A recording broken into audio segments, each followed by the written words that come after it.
Good morning friends, स्वागत आहे तुमचं आजच्या प्री मार्केट रिपोर्टमध्ये. तर मग चला सुरुवात करूयात आजच्या या प्री मार्केट रिपोर्टला आणि जाणून घेऊयात की आज आपल्या स्टॉक मार्केटमध्ये काय होऊ शकतं ते. त्याआधी तुम्ही जर चॅनलवर नवीन असाल तर चॅनलला सबस्क्राईब करायला विसरू नका आणि डिस्क्रिप्शनमध्ये लिंक आहे त्यावरती क्लिक करून आपले डीमॅट अकाउंट देखील ओपन करायला विसरू नका. तर मग चला सुरुवात करूयात आजच्या या भागाला. मित्रांनो, आपण पाहूयात की सगळ्यात सुरुवातीला US मार्केटमध्ये शुक्रवारी रात्री काय झालं. तर US मार्केट हे ग्रीनमध्ये क्लोज झालेलं आहे. ऑलमोस्ट तिथले सगळे इंडेक्सेस हे 0.5% जास्त ग्रीनमध्ये क्लोज आहेत. त्यामुळे ग्लोबल मोमेंटम थोडंसं पॉझिटिव्ह आहे.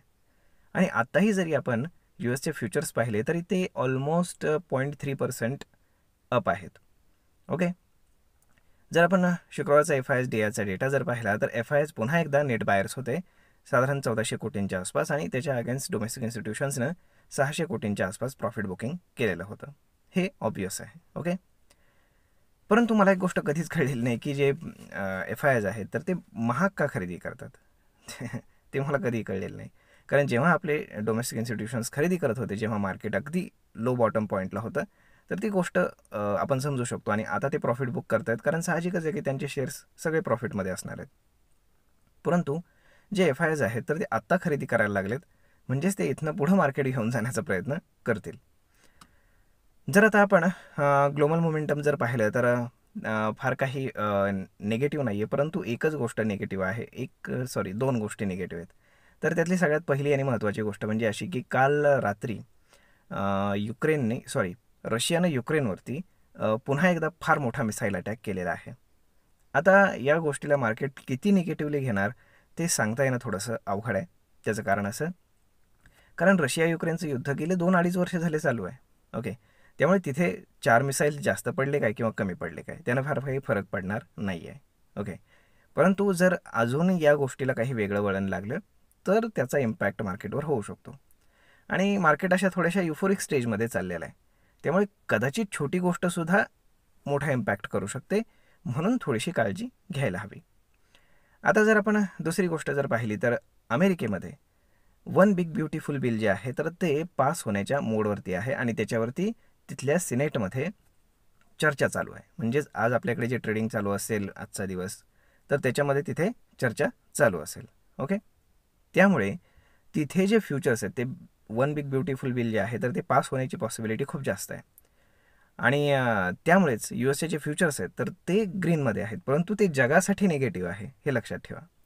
म्हणजेच काय की जर ते बिल तिथे पास झालं तर त्याचा म्हणजे तिथनं जे काही पैसे बाहेर पाठवले जातात, जे आपल्या देशातले लोक जाऊन तिथे काम करतात, तर त्याच्यावरती टॅक्सेस लागणार आहेत. म्हणजे ते इन बिटवीन त्यांच्या लोकांसाठी चांगलं आहे, अमेरिकेच्या गव्हर्नमेंटसाठी चांगलं आहे, परंतु ते इतर देशांच्या गव्हर्नमेंटसाठी चांगलं नाही. त्यामुळे त्याचा इम्पॅक्ट आपल्यावरती होऊ शकतो, परंतु तो किती होईल ते तिथल्या येणाऱ्या अपडेट्सवरती डिपेंड राहील. ओके, आता जर आपण बाकी गोष्टी जर पाहिल्या तर जगातनं अशी कुठली फार बॅड न्यूज नाही आहे. जगातले सगळे मार्केट्स हे पॉझिटिव्ह मोमेंटममध्ये आहेत. कुठलंही मार्केट निगेटिव्ह मोमेंटममध्ये नाही आहे, इन्क्लुडिंग आपलं मार्केटसुद्धा. ओके, आता आपल्या मार्केटनं रिसेंट ब्रेकआउट दिलेला आहे आणि मार्केट आता 25,000 ऑल टाईम हायकडे वाटचाल करते. तर ऑल टाईम हायमध्ये आपल्याकडे 2 हर्डल्स आहेत. एक हर्डल आहे जो गॅप मध्ये पेंडिंग होता 25,800पर्यंतचा, तर तो एकदा फिल झाला की तिथे एक रेजिस्टन्स येईल. म्हणजे साधारण मार्केट जिथे आहे तर तिथनं हार्डली एक 150 पॉईंटच्या आसपास जे आहे तर तिथे एक रेजिस्टन्स आहे. त्यानंतर एक सायकोलॉजिकल लेवल ती म्हणजेच 26,000 आणि त्यानंतर सरळ ऑल टाईम आहे 26,300. ओके, तर या लेवल्स फार जास्त महत्त्वाच्या आहेत. आणि जर आपण डाऊन साईडला पाहिलं तर market clearly buy on dip सिनेरिओमध्ये आहे. म्हणजेच जर 200-300 पॉईंटचा कुठेही तुम्हाला डिप मिळाला तर तिथे बाईंगच होणार, हे लक्षात ठेवा. आणि फर्स्ट पुलबॅक जेव्हा येईल तर तेव्हा जिथनं मार्केटनं ब्रेकआउट दिला आहे, म्हणजे साधारण 25,200 ते 25,300 याच्या दरम्यान मार्केट कुठनंही रिव्हर्स घेऊ शकतं, हे लक्षात असू द्या. त्यामुळे तिथे आपल्याला एक बाईंग अपॉर्च्युनिटी नक्कीच मिळेल. त्यामुळे चांगले चांगले शेअर्स, चांगले चांगल्या कंपन्या तुम्ही शोधून ठेवा. त्यामध्ये तुम्ही जेव्हा मार्केट 25,300च्या आसपास येईल तेव्हा तुम्ही एक चांगलं बाईंग तिथे पाहू शकता. आणि त्यामध्येच तुम्हाला चांगल्यापैकी प्रॉफिट होऊ शकतो. एक स्विंग ट्रेड आपण म्हणू शकतो, त्याच्यामध्ये होऊ शकतो. Contra trading most probably. आता जर आपण बाकीचा जर डेटा पाहिला तर निगेटिव्ह फार नाही आहे आणि सगळ्याच गोष्टी पॉझिटिव्ह व्हायला लागल्यात अचानक. त्यामुळे थोडीशी भीती माणसाला वाटायला लागते. त्याचं कारण असं असतं की शेअर मार्केट ही जागाच अशी आहे की जिथे सगळ्या गोष्टी अचानक कधी कधी फार चांगल्या व्हायला लागतात आणि तेव्हाच एक पिन पॉईंट असा येतो की जिथनं एखादी बॅड न्यूज येते आणि मार्केट पडायला सुरुवात होतं.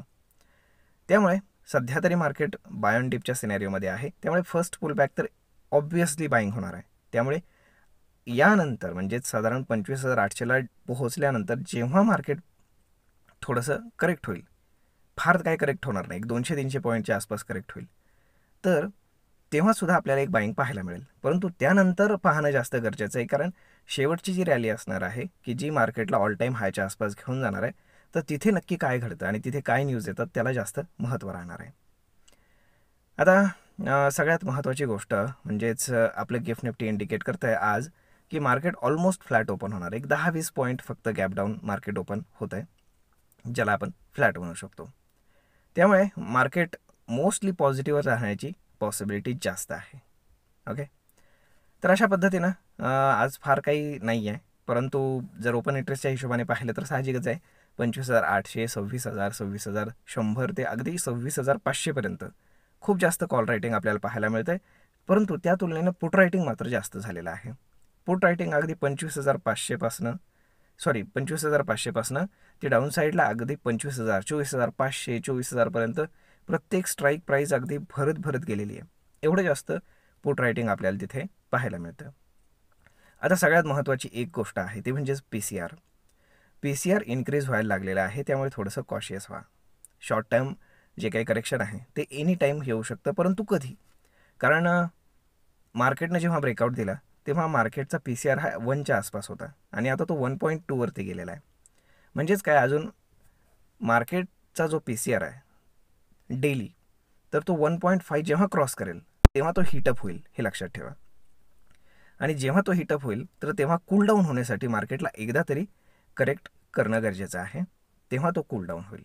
ओके, म्हणूनच मी म्हणतो आहे की जेव्हा मार्केटमध्ये एक 200-300 पॉईंटचं करेक्शन येईल तेव्हा एक आपण काय म्हणतो बाईंग अपॉर्च्युनिटी मिळेल, कारण तेव्हा पी-सी-आर जो आहे तो बुलिशच राहील, परंतु ओव्हरहीट झाल्यामुळे तो कूलडाऊन होईल आणि पुन्हा एकदा तो ओव्हरहीट होण्याचा प्रयत्न 100% करेल. तर आय होप अशा पद्धतीनं मार्केट राहण्याची पॉसिबिलिटी आहे. मार्केट पॉझिटिव्हच आहे, नो डाऊट. जिथे कुठे डिप मिळेल तिथे बाईंगचाच सिनॅरिओ बनणार आहे. बिलकुल सेल ऑन राईजचं मार्केट नाही आहे, हे लक्षात असू द्या.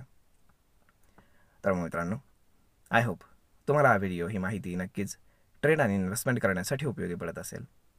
जर हा व्हिडिओ तुम्हाला आवडला असेल तर आपल्या जवळच्या मित्रमंडळींसोबत देखील हा व्हिडिओ तुम्ही शेअर करायला विसरू नका.